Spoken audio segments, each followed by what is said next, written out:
Kia ora, welcome to Busters. Let's get this baby wired up.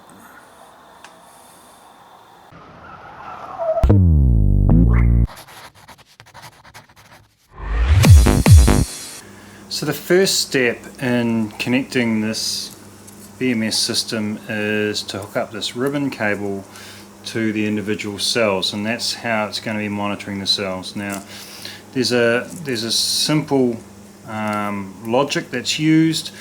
The red wires are full positive, and actually 3 wires connect to that because there's 12 wires and you need to use all of them. Then you use one between each cell as you work your way through, leaving you with, I think, 2 wires that connect to the extreme negative.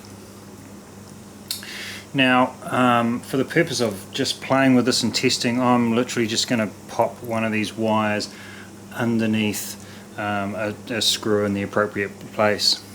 So it's going to go kind of like this. The first 3 wires are simply grouped together and hooked up to the extreme positive. So I've put it on that bolt. Now the next wire goes between block 1 and block 2, or block 8 and block 7 depending on which way you look at it, but it goes between these 2 blocks. So I've put it on here, and then the next wire will go between these 2 blocks, and then between these 2 blocks, and so on until they're all connected. So I've got now a tap going on to each set of cells right through the battery pack, and now I'm ready to plug it into the head unit. Now if this catches fire, that will be the end of my test. Lights have come on. Going through some sort of startup by the looks of it. And we're away.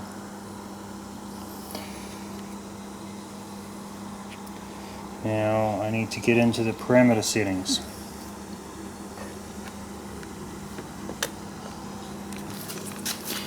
So let's see how this works. I think I want to go straight into the parameter settings. Now I'm guessing that's the button. Cell type.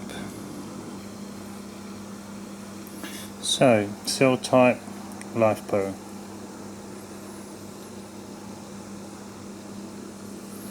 Interesting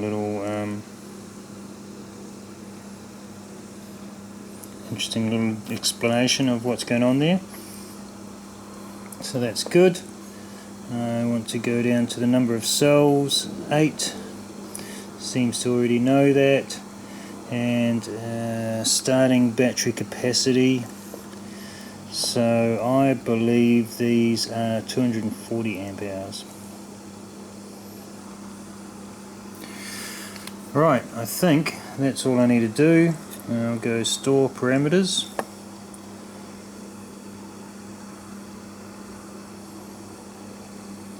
So that has saved that. EEPROM right, okay. And I think now I unplug it and plug it back in again, and it should recognise things correctly now. Right, so now I've plugged it back in. It'll go through the startup again.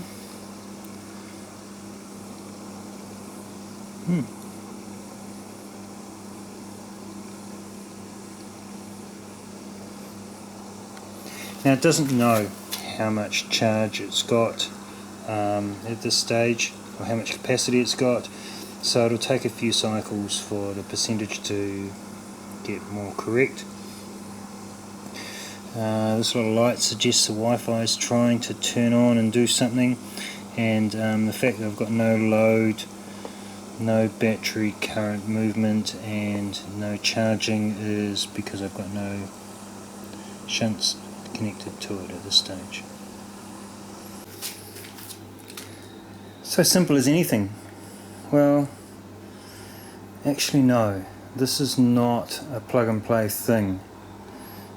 It requires a little bit of thought. However, I've got it hooked up. So I have a positive lead running down to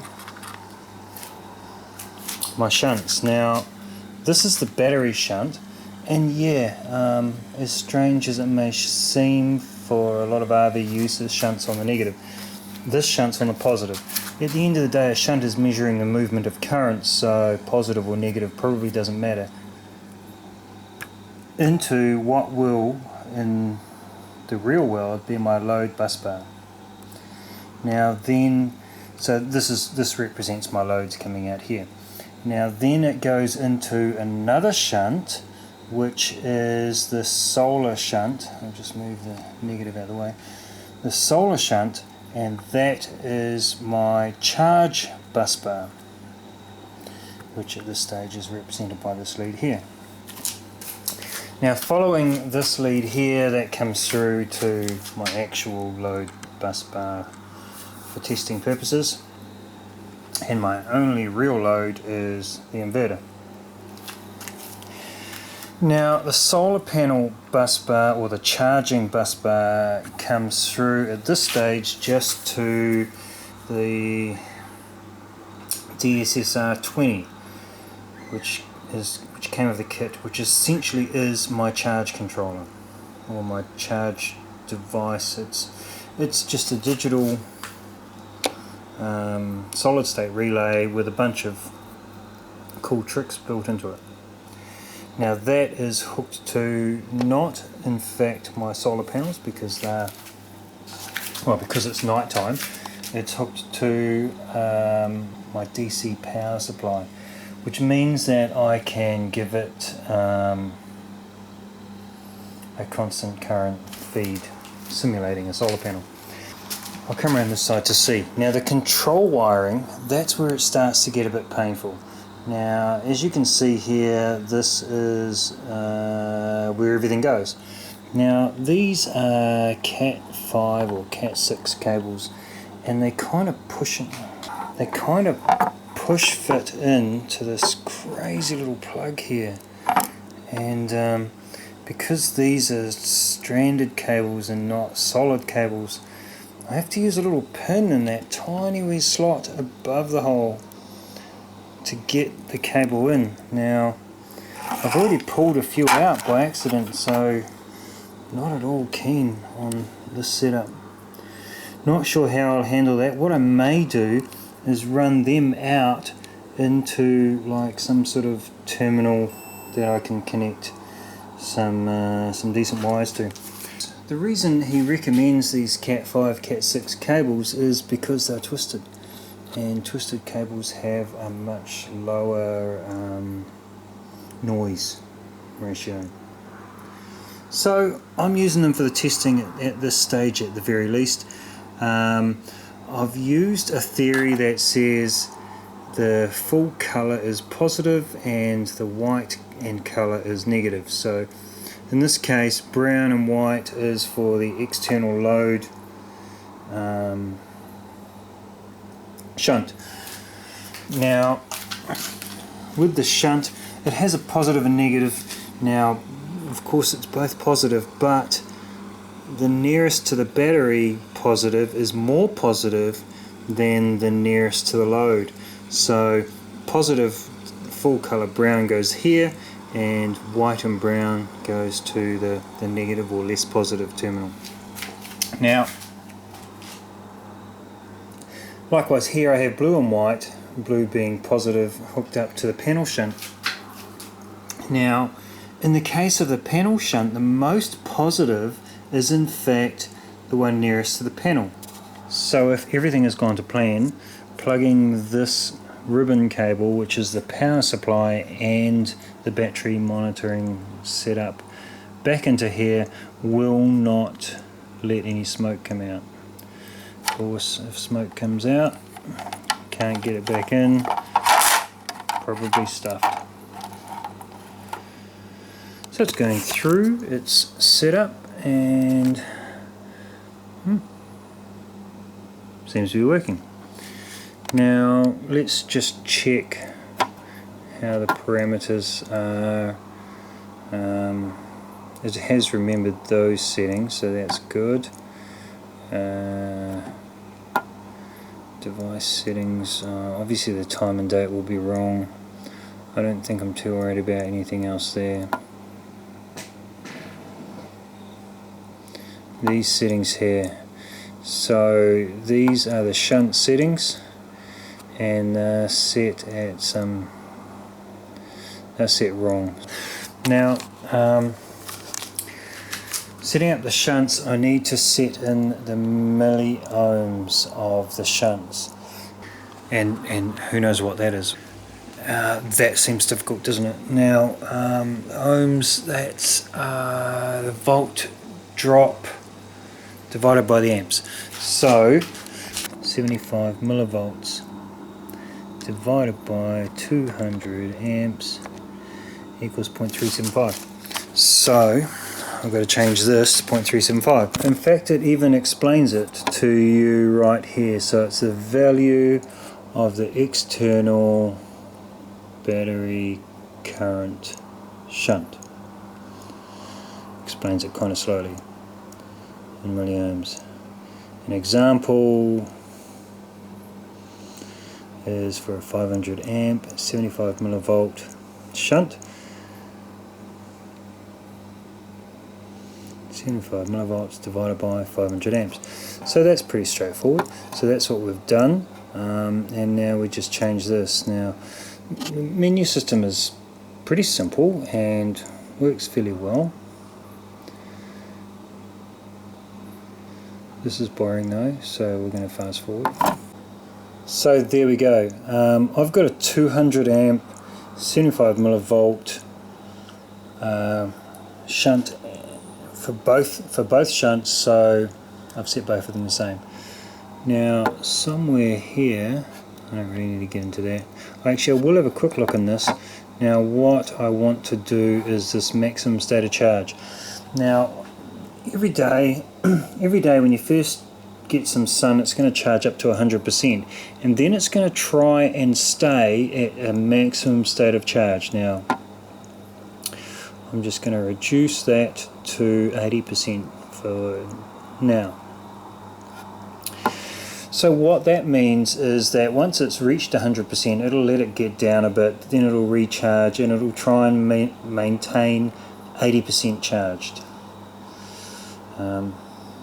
which is quite nice. Maybe 80-90% is probably quite good for LiFePo. Not going to worry about these other settings because I'm not using them.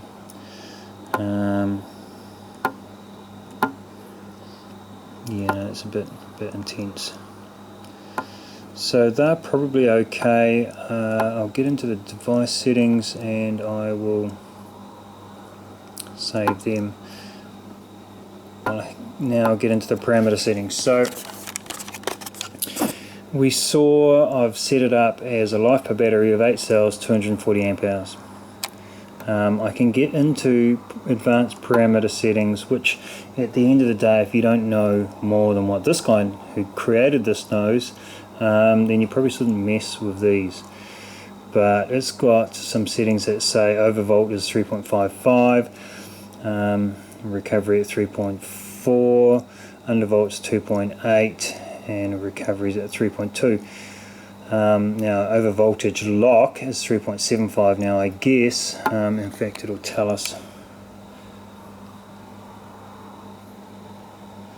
lock out, yeah. So that's the point where it says that's too high, you have to do something about that. So under voltage lock, at this voltage it'll disconnect and it'll stay disconnected. End of charge, that's the point where it'll stop charging. Now the low voltage charge, that at 2.3 volts, it says there really is something wrong and that you have to manually fix it before it will allow any further charging. These settings are not required. So it's got to set up whether or not you want cell balancing on discharge.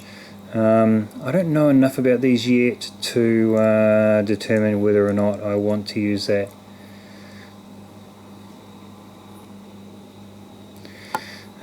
Cell balance on charge, that's that's preset to on. And some balance settings.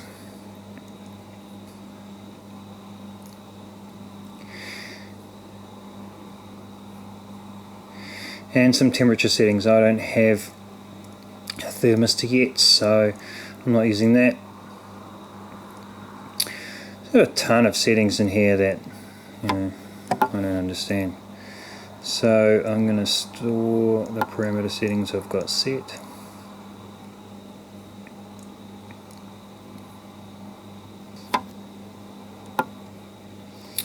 And get into monitoring. So this is measuring each individual cell voltage. It's showing them in a graph here, and it's showing the actual voltages there. It's measuring currents in and out and so on. So let's make something happen, I'm going to turn on my power supply, turn up the voltage,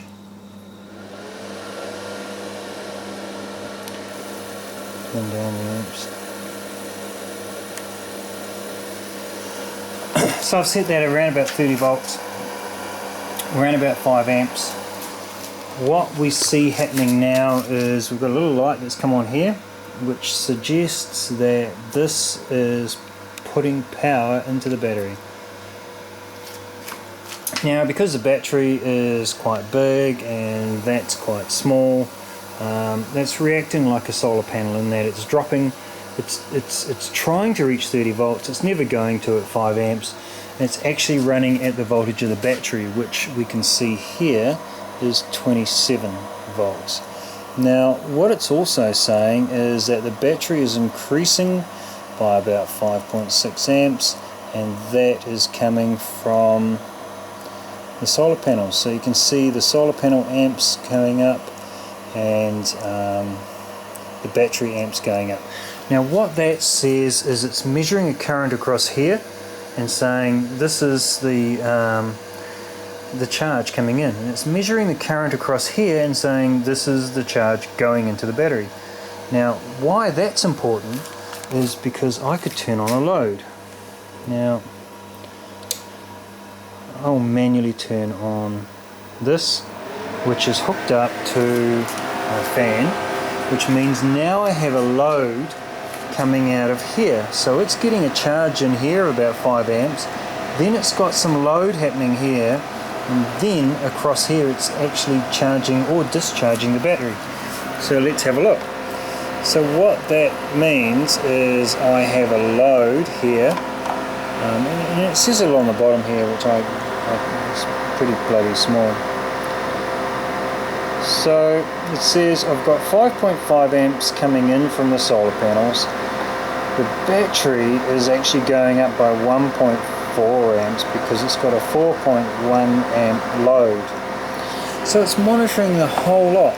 It's saying what's coming in, what's going out. It's measuring the voltage of every single cell constantly, and that little marker there says that it's actually actively balancing the cells at the same time. So it's looking at the highest one, which is highlighted white, and it's looking at the lowest one, which is highlighted light blue, and it's trying to sort them all out, basically. I don't know, that's what it does. So now it's currently saying 50% charge. That's a default setting. When you turn it on and hook it up, it says, oh yeah, I don't know what it is, it's 50%. Now, only once it reaches full charge and then starts to discharge, once it reaches full charge, it will know that it's 100%. Now, once it discharges, it will learn how much actual capacity it has. I'm just going to turn that fan off.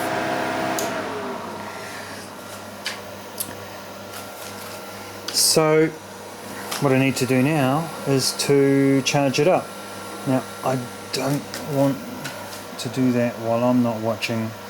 I'm still a little scared of it all, so I'm going to turn it off for tonight, charge it up tomorrow. Well, I'm going to turn it off tonight, do some more charging tomorrow, and just slowly bring it up. In fact, what I'm quite keen to do is hook real solar panels to this. At this stage I've just got, you know, the simulated solar panels. So I want to hook some real solar panels, get some real current running through these cables and see what happens. At the moment though, everything is working as I expected.